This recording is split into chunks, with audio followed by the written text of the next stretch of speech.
괴물들, 기간테스, 스핑크스, 페가소스와 키마이라, 켄타우로스, 피그마이오스, 립스, 기간테스. 괴물이라는 신화의 말을 빌려 말하면 부자연한 체구 및 부분을 가진 생물을 말하며 보통 굉장한 힘과 잔인성을 가지고 사람들을 괴롭히는 것으로서 공포의 대상이 되었다. 그들 중에 어떤 것은 상이한 몇 가지 동물들의 신체 부분을 결합하고 있는 것으로 상상되었다.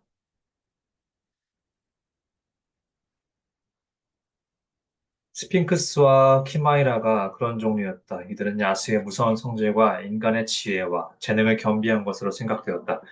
그 밖에 다른 괴물들은 주로 몸의 크기가 인간과 다를 뿐으로서 기간테스가 그런 종류였다. 그러나 몸의 크기에 따라서 그들 사이에는 큰 차이가 있었다. 인간적인 기간테스. 그런 말을 쓸 수 있다면 예컨대 키클롭스라든지 안타이오스라든지 오리온이라든지 기타의 기간테스는 전혀 인간과 상이한 것은 아니라고 생각할 수 있다. 왜냐하면 그들은 인간과는 투쟁의 관계를 맺고 접촉하기 때문이다.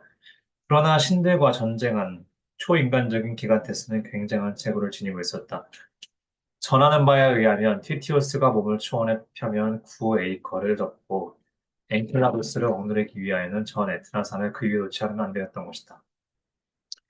우리는 기간테스가 신들을 상대로 행한 전쟁이나 그 결과에 대해서 이미 이야기하였다. 이 전투가 계속되는 동안 기간테스는 만만치 않은 적이었음이 판명되었다. 그들 중 브리아레오스와 같은 자는 100개의 팔을 가졌었다.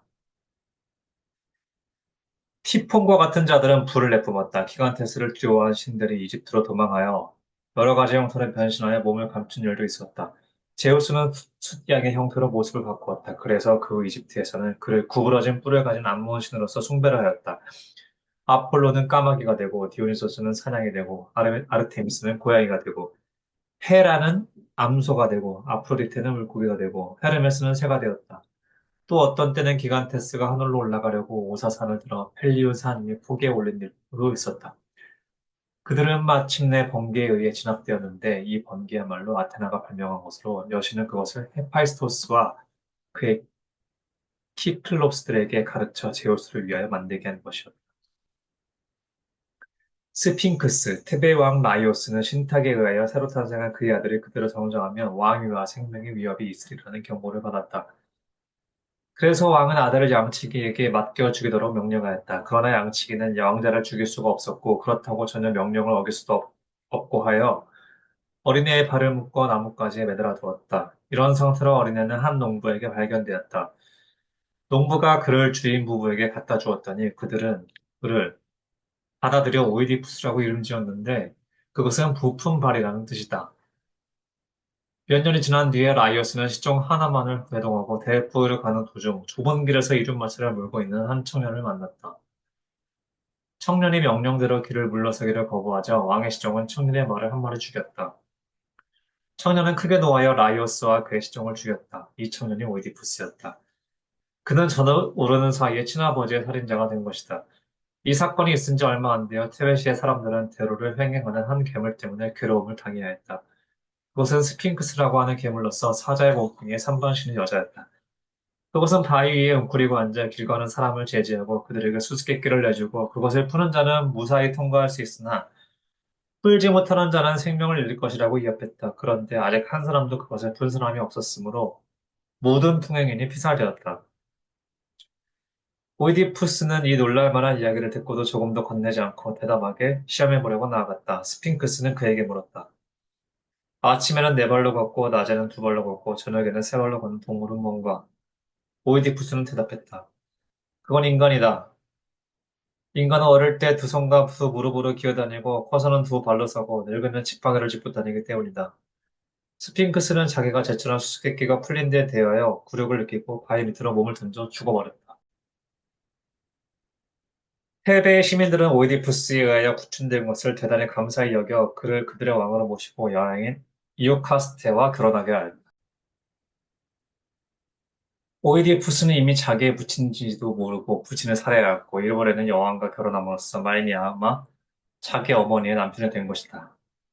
이런 무서운 일을 알지 못한 채 세월이 흘렀으나 마침내 테베의 기근과 역병이 전환이 일어나게 되자 신탁에 문의한 결과 오이디푸스의 이중의 범행이 비기너라에 드러났다. 이오카스테는 자잘하고 오이디푸스는 미쳐서 자기의 눈을 후벼빼고 테베를 뒤로하여 방랑의 길을 떠났다. 그는 모든 사람에게 버림을 받고 공포의 대상이 되었으나 그의 딸 안티고네만은 그를 충실히 보살폈다. 마침내 비참한 방랑 생활을 지리하게 계속한 후에 그의 불행한 생애는 종말에 고하였다. 페가소스와 키마이라. 페르세우스가 메두사의 목을 베었을 때 그 피가 땅속에 스며들어 그곳에서 날개 돋친 말, 페가소스가 나왔다. 아테나는 그 말을 잡아 길들인 후에 무사히 여신들에게 선서하였다. 그 여신들이 거주하는 헬리콘 산 위에 있는 히포크레네. 라는 셈은 페가소스의 발굽에 채어서 생긴 것이다. 키마이라는 불을 뿜는 무서운 괴물이었다. 그 신체의 전면은 사자와 염소의 결합물이었고 후면은 용이었다.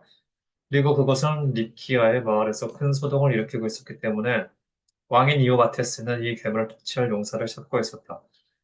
때마침 그의 궁정에 벨레로폰이라는 한 용감한 젊은 무사가 도착하였다. 젊은이는 이오바테스의 사위인 프로이스토스로부터의 편지를 가지고 왔다. 그 편지에 프로이토스는 벨레로폰을 마음에서 우러나온 말로 추천하였고, 용감무쌍한 영웅이라고까지 극찬하고 있었는데 그 편지 끝에는 그를 죽여달라는 의뢰가 첨부되어 있었다. 그 이유는 프로이스토스가 그를 질투하기 때문이었는데 그것은 또 그의 아내 안테이아가 그 젊은 무사를 지나친 감탄의 눈으로 바라보았기 때문이었다.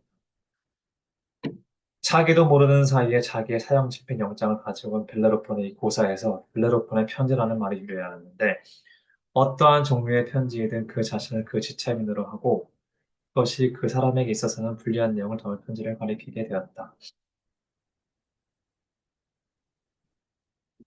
이오바테스는 이 편지를 읽고서 어찌할 바를 몰라 당황하였다. 손님을 환대하지 않을 수도 없고 사위의 청을 들어주지 않을 수도 없었는데 마침 좋은 생각이 떠올랐다. 벨레로폰을 보내어 키마이라를 퇴치한 일이었다. 벨레로폰은 이 제안을 받아들였다. 그러나 퇴치하러 가기 전에 이 예언자 폴리도스에게 상의한 결과 될 수만 있으면 페가소스를 얻어 가지고 가는 것이 좋으리라는 것이었다. 그러기 위해서는 아테나의 신전에서 밤을 지내야 한다는 것이었다. 그가 그 지에 따라 자고 있으려니까 아테나가 꿈에 나타나 그에게 황금 고삐를 주었다. 그가 잠에서 깨었을 때 그 고삐는 아직 그의 손에 남아 있었다. 아테나는 또 페가소스가 페이렌의 샘에서 물을 마시고 있다는 것도 가르쳐 주었다. 나에게 도친 페가소스는 고삐를 보자 자진해서 와서 그에게 잡혔다. 벨레로폰은 그 말을 타고 공중으로 올라가 바로 키마이라를 발견하고 쉽게 그 괴물을 퇴치했다. 벨레로폰은 키마이라를 퇴치한 뒤에도 그의 저그를 품은 주인에 의해 여러 실험과 외로운 일을 하도록 강요당하였으나 페가소스의 덕분에 다 성공을 거두었다.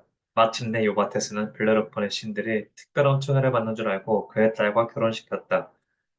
그리고 왕위의 계승자로 정하였다. 그러나 후에 벨레로폰은 자부하움을 넘치게 되어 신들의 노여움을 사게 되었다. 전하는 바에 의하면 그는 그의 날개 돋친 말을 타고 하늘에까지 올라가려고 하였다. 그러나 제우스는 한 마리를 등에를 보내어 페가소스를 찌르게 하고 페가소스로 하여금 기수를 떨어뜨리게 하였다. 그래서 펠레로포는 절름발이가 되고 눈이 멀었다. 그 후 벨레로포는 알레이안의 베른 사람의 눈을 피하면서 외로이 방황하다 비참한 최후를 마쳤다. 켄타로우스. 이 괴물은 머리에서 허리까지는 인간이고 나머지는 말의 몸이었다고 생각되고 있다. 고대인들은 말을 대단히 좋아하기 때문에 말과 인간의 결합체를 과히 천한 것으로 생각하지 않았다. 따라서 켄타로우스는 고대의 공상적인 괴물 중에서 가장 훌륭한 특성을 부여받은 유일한 괴물이었다. 이 켄타로우스는 인간과의 교제가 허용되어 있었기 때문에 페이르토스와 히포다메아가 결혼할 때에도 다른 선임과 함께 초대되었다. 그 잔치 때 켄타우로스 족의 한 사람인 에우리티오는 술이 만취되어 신부에게 폭행을 가하려고 하였다. 그러자 다른 켄타로우스도 그의 예에 따라 무서운 싸움이 일어나고 그들 중에 몇 사람이 피살되었다. 이것이 저 유명한 라피타이족과 켄타우로스족의 싸움으로 고대의 조각가와 시인들이 즐겨 다룬 재즈가 되었다. 그러나 모든 켄타로스가 다 페이리토스의 난폭한 손님 같지는 않았다. 키에론이라는 켄타로스는 아폴론과 아르테미로스의 교육을 받고 수정, 의술, 음악, 예언술의 대가기로 유명하였다. 그리스의 옛날 이야기에 나오는 가장 유명한 영웅들은 모두 그의 제자였다. 특히 아스클레피오스는 어릴 적에 그의 부친 아폴론에 의해 그의 감동을 받도록 위촉되었었다. 케이론이 어린애를 데리고 집으로 돌아오자 딸 오피로이가 마중을 나와 어린애를 보고 갑자기 예언자와 어조로 왜냐하면 그놈의 예언자였기 때문에 이 아이가 장차 성취할 영광을 예언하였다. 아스클레피오스는 성장하자 유명한 의사가 되었고 한 번은 죽은 사람을 소생시킨 일까지도 있었다. 그러나 하이레스는 이것을 불쾌하게 생각하였다. 그래서 제우스는 그의 소원에 따라 이 대나무 의사를 벼락을 내려주겠다. 그러나 죽은 뒤에는 그를 신들의 축에 끼이게 해주었다. 케이로는 모든 켄타로스 중에서 가장 현명하고 가장 공정한 자였다. 그래서 제우스는 그가 죽자 인마공이라는 별자리 가운데다가 그를 놓았다. 피그마이오스는 난쟁이 종족인데 팔의 길이 내지 13인치가량의 길이가 의미하는 그리스 말에서 그렇게 부르게 된 것이었다. 그것이 이 종족의 키라고 일컬어지고 있었다. 그들은 네일로스 강의 수원 근처, 그들은 네일로스 강의 수원 근처에 살고 있었다. 호메로스에 하면 두루미는 매년 겨울이 되면 이 피그마이오스로 나라로 옮겨오는데 그들의 출현은 피그마이오스에서 주민에게 있어서는 유혈의 투정을 알리는 실험하는 것이다. 난쟁이들은 무기를 들고 그들의 옥수수밭을 이 두루미런을 약탈자로부터 지키지 않으면 안 되었기 때문이었다. 이 피그마이오스와 그들의 적인 두루미는 여러 예술 작품의 소재가 되었다. 후대의 작가들이 전하는 바에 의하면 피그마우스의 군대는 헤라클레스가 잠든 것을 발견하고 마치 한 거실에 공격하려고 하는 것처럼 그를 공격할 준비를 하였다. 그러나 헤라클레스는 잠이 깨어 작은 무사들을 보고 웃으며 그중 몇 사람을 사자의 가죽에다 싸서 에어리스테스에게 갖다 주었다고 한다. 그립스. 그립스는 사자의 몸뚱이와 독수리의 멀리와 날개를 가지고 등은 깃털로 덮여있는 괴물이다. 그것은 새처럼 보금자리를 지으나 알 대신에 만화를 그 속에 낳는다. 그리고 그것은 길 반톱을 가지고 있어 그 나라 사람들은 그것으로 술잔을 만들 수 있을 정도다. 이 그립스의 고향은 인도라고 한다. 그들은 산에서 금을 발견하고 금으로 보금자리를 만들기 때문에 수렵가들의 탐을 내므로 그들은 자지 않고 그것을 지키지 않으면 안 되었다. 그들은 본능적으로 금이 내장되어 있는 것을 알았고 약탈자들을 접근시키지 않기 위하여 전력을 다하였다. 당시 이 그리스들과 함께 번영하고 있던 아리스바스포인들은 스키티아 쪽에 살던 외눈족이었다.